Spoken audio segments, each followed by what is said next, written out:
Let's start with the political liberalism. Introduction. Student, political liberalism को समझने से पहले हमें एक बेसिक क्वेश्चन समझना होगा. अगर एक सोसाइटी में अलग अलग रिलीजन, कल्चर, आइडियोलॉजी और बिलीफ्स के लोग रहते हैं तो सब लोग पीसफुली और फेयरली एक साथ कैसे रह सकते हैं? इसी क्वेश्चन का आंसर देने की कोशिश जॉन रॉल्स ने अपनी बुक पॉलिटिकल लिबरलिज्म 1993 में की थी. ठीक है, रॉल्स कहते हैं कि मॉडर्न डेमोक्रेटिक सोसाइटी में सब लोग एक जैसे नहीं सोचते. कोई हिंदू है, कोई मुसलमान, कोई क्रिश्चियन है, तो सबके बिलीव्स और वैल्यूज़ अलग है. फिर भी सोसाइटी को स्टेबल और पीसफुल बनाना है. पॉलिटिकल लिबरलिज्म का मेन ऑब्जेक्टिव है डाइवर्सिटी को रिस्पेक्ट करते हुए जस्टिस और स्टेबिलिटी को मेंटेन करना. ठीक है, बैकग्राउंड देखते हैं. रॉल्स ने पहले अ थ्योरी ऑफ जस्टिस 1971 लिखी थी. उसमें उन्होंने जस्टिस एज फेयरनेस की थ्योरी दी थी, लेकिन क्रिटिक्स ने कहा रॉल्स तुम्हारे प्रिंसिपल तो अच्छे हैं, लेकिन क्या दुनिया के सब लोग उन्हें एक्सेप्ट करेंगे? सबके मॉरल और रिलीजियस बिलीफ अलग है. रॉल्स ने इस क्रिटिसिज्म का जवाब पॉलिटिकल लिबरलिज्म के थ्रू दिया. अब रॉल्स का फोकस जस्टिस से ज़्यादा एक नए क्वेश्चन पर आ गया. डीप डिफरेंस के बावजूद सोसाइटी स्टेबल कैसे रहेगी? Effect of reasonable pluralism. ये पॉलिटिकल लिबरलिज्म का सबसे इम्पॉर्टेंट कंसेप्ट है. प्लूरलिज्म का मतलब क्या है? सोसाइटी में अलग अलग बिलीफ्स और वैल्यू का होना. रॉल्स कहते हैं डेमोक्रेसी में फ्रीडम होती है. जब फ्रीडम होती है तो नेचुरली लोग अलग अलग तरह से सोचेंगे. एग्जाम्पल, एक क्लासरूम में कोई रिलीजियस है, कोई सेकुलर है, कोई कंजर्वेटिव है, कोई लिबरल है, सबका ओपिनियन डिफरेंट होगा. रॉल्स कहते हैं ये डाइवर्सिटी कोई प्रॉब्लम नहीं है, ये फ्रीडम का नेचुरल रिजल्ट है. इसी को रीजनेबल प्लूरलिज्म कहते हैं. Comprehensive doctrine. अब क्वेश्चन आता है लोग डिफरेंट क्यों सोचते हैं? क्योंकि सबके पास अपनी अपनी बिलीफ सिस्टम होती है. रॉल्स इन्हें कहते हैं कॉम्प्रिहेंसिव डॉक्ट्रिन्स, मतलब पूरी लाइफ को गाइड करने वाली बिलीफ्स. एग्जाम्पल, हिंदुइज्म, इस्लाम, क्रिश्चियनिटी, मार्क्सिज्म, लिबरलिज्म. ये डॉक्ट्रिन्स बताती है लाइफ का पर्पस क्या है, गुड लाइफ क्या है, मोरालिटी क्या है. प्रॉब्लम ये है कि सब डॉक्ट्रिन्स एक दूसरे से एग्री नहीं करते. इसलिए रॉल्स कहते हैं स्टेट को किसी एक डॉक्ट्रिन को इम्पोज नहीं करना चाहिए. Next we come to reasonable citizen. Rawls के अकॉर्डिंग डेमोक्रेसी तभी सक्सेसफुल होगी जब सिटीजन रीजनेबल होंगे. रीजनेबल सिटीजन कौन? रीजनेबल सिटीजन दूसरों को रिस्पेक्ट करता है, डिफरेंट ओपिनियन को टॉलरेट करता है, कॉपरेशन एक्सेप्ट करता है, डेमोक्रेसी के रूल्स को मनाता है.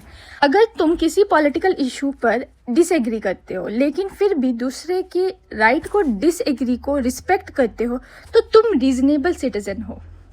पब्लिक रीजन, ये रॉल्स का बहुत फेमस कंसेप्ट है. पब्लिक रीजन का मतलब जब हम पब्लिक इशू डिस्कस करेंगे तो ऐसे रीजंस देंगे तो सब सिटीजन समझ सकेंगे.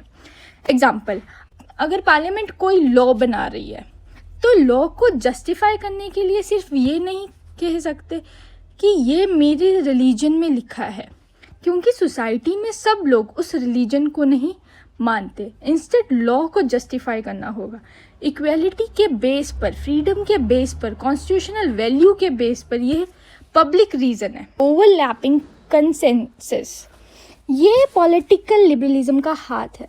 रॉल्स कहते हैं लोग अलग अलग रीजन की वजह से सेम पॉलिटिकल प्रिंसिपल्स को सपोर्ट करते हैं. एग्जाम्पल से समझाती हूँ. Freedom of religion, Hindu support करेगा क्योंकि उसकी रिलीजियस टीचिंग टॉलरेंस सिखाती है. मुस्लिम सपोर्ट करेगा क्योंकि इस्लाम जस्टिस और फ्रीडम की बात करता है. सेकुलर पर्सन सपोर्ट करेगा क्योंकि इंडिविजुअल लिबर्टी इंपॉर्टेंट है. रीज़न अलग है लेकिन कंक्लूजन सेम है. सब फ्रीडम ऑफ रिलीजन को सपोर्ट करते हैं. इस एग्रीमेंट को रॉल्स कहते हैं ओवरलैपिंग कंसेंसस. ये डेमोक्रेसी को स्टेबल बनाता है. Political conception of justice. Rawls कहते हैं जस्टिस को रिलीजन या मोरालिटी के बेस पर डिफाइन नहीं करना चाहिए. जस्टिस को पॉलिटिकल वैल्यू के बेस पर डिफाइन करना चाहिए. जैसे हुआ फ्रीडम, इक्वालिटी, फेयरनेस, राइट. ये वैल्यूज़ सोसाइटी के सब लोग एक्सेप्ट कर सकते हैं। इसी को पॉलिटिकल कंसेप्शन ऑफ जस्टिस कहते हैं। Let's start with the next, justice as fairness. Rawls की अपनी famous theory justice as fairness को भी कंटिन्यू रखते हैं। उनके दो प्रिंसिपल्स हैं। फर्स्ट प्रिंसिपल, सबको इक्वल बेसिक लिबर्टी मिलनी चाहिए, जैसे freedom of speech, freedom of religion, voting rights, freedom of expression. किसी को भी नहीं इन राइट से वंचित नहीं किया जा सकता। Second principle is economic equality तभी एक्सेप्टेबल है जब फेयर इक्वलिटी ऑफ अपॉर्चुनिटी, मतलब हर पर्सन को इक्वल चांस मिले सक्सेस अचीव करने का। डिफरेंस प्रिंसिपल, इनक्वलिटी सिर्फ तब एक्सेप्टेबल है जब पुअर और डिसएडवांटेज्ड लोगों को बेनिफिट हो। फॉर एग्जाम्पल, अगर डॉक्टर ज़्यादा सैलरी ले रहा है तो सोसाइटी के पूरेस्ट लोगों को भी उस सिस्टम से बेनिफिट मिलना चाहिए। Next is original position and veil of ignorance. Rawls का सबसे फेमस थॉट एक्सपेरिमेंट इमेजिन करो, तुम एक सोसाइटी डिज़ाइन कर रहे हो लेकिन तुम्हें नहीं पता तुम रिच होंगे या पुअर, मेल होंगे या फीमेल, हिंदू होंगे या मुस्लिम, पावरफुल होंगे या वीक। इस कंडीशन को रोल्स कहते हैं वेल ऑफ इग्नोरेंस। अब तुम नेचुरली फेयर रूल्स बनाओगे क्योंकि तुम्हें पता नहीं है तुम किस पोजीशन में पैदा हुए हो। इसी प्रोसेस को ओरिजिनल पोजीशन कहते हैं। ये फेयरनेस को इंश्योर करता है। Next is political legitimacy. Government तभी लेजिटिमेट है जब सिटीजन उसके रूल्स को रीजनेबल समझे। सिर्फ पावर से रूल करना लेजिटिमेसी नहीं होती। एग्जाम्पल से समझाती हूँ। डिक्टेटरशिप में लॉज फॉलो होते हैं फियर की वजह से, डेमोक्रेसी में लॉज फॉलो करते हैं लेजिटिमेसी की वजह से। रॉल्स कहते हैं पॉलिटिकल पावर तभी लेजिटिमेट है जब उसका जस्टिफिकेशन पब्लिक रीजन के थ्रू दिया जा सकता है। Next is stability for the right reason. Rawls कहते हैं कि सोसाइटी स्टेबल होनी चाहिए लेकिन स्टेबिलिटी फियर से नहीं होनी चाहिए। For example, north Korea stable लग सकता है लेकिन वो फियर बेस्ड स्टेबिलिटी है। रॉल्स डेमोक्रेटिक स्टेबिलिटी चाहते हैं जहां सिटीजन वॉलेंट्री इंस्टीट्यूशन को सपोर्ट करे क्योंकि उन्हें सिस्टम फेयर लगता है। इसे कहते हैं stability for the right reason. Constitutional democracy, political liberalism constitutional democracy को सपोर्ट करता है। फीचर्स क्या होंगे इसके? Rules of law, independent judiciary, fundamental right, free election, equality before law. Rawls के अकॉर्डिंग ये इंस्टीट्यूशन लिबर्टी और जस्टिस को प्रोटेक्ट करती है। Next is neutrality of state. Rawls कहते हैं स्टेट किसी पर्टिकुलर रिलीजन या आइडियोलॉजी का सपोर्टर नहीं बनना चाहता। स्टेट का काम है सबको इक्वल ट्रीटमेंट देना। जैसे स्टेट हिंदुइज्म, इस्लाम, क्रिश्चियनिटी में से किसी एक को सुपीरियर डिक्लेयर नहीं कर सकती।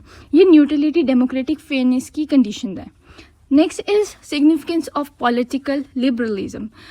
पॉलिटिकल लिबरलिज्म इम्पॉर्टेंट है क्योंकि डाइवर्सिटी को पीसफुली मैनेज करता है, रिलीजियस कन्फ्लिक्ट को रिड्यूस करता है, डेमोक्रेसी को स्टेबल बनाता है, इंडिविजुअल राइट को प्रोटेक्ट करता है, इक्वालिटी और लिबर्टी में बैलेंस क्रिएट करता है, टॉलरेंस और म्यूचुअल रिस्पेक्ट को प्रमोट करता है।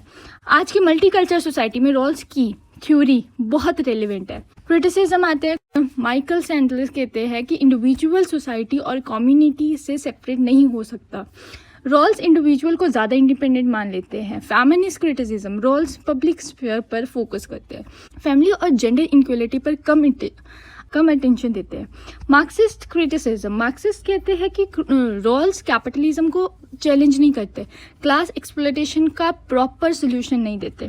Conclusion, political liberalism John Rawls की एक लैंडमार्क थ्योरी है जो मॉडर्न डेमोक्रेटिक सोसाइटी में डाइवर्सिटी और जस्टिस के रिलेशन को एक्सप्लेन करती है। रॉल्स कहते हैं कि सिटीजन को रिलीजन, मोरालिटी या फिलॉसफी पर एग्री करने की ज़रूरत नहीं है, उन्हें सिर्फ फेयर पॉलिटिकल प्रिंसिपल पर एग्री करना है। Concept such as reasonable pluralism agree करना है। ठीक है, जैसे कि मैंने आपको बताया public reason, overlapping, political justice as a fairness, democratic stability, peaceful coexistence का फाउंडेशन प्रोवाइड करते हैं। इसी वजह से पॉलिटिकल लिबरलिज्म को कंटेम्परेरी पॉलिटिकल थ्योरी की सबसे इन्फ्लुएंशियल थ्योरी में से एक माना जाता है।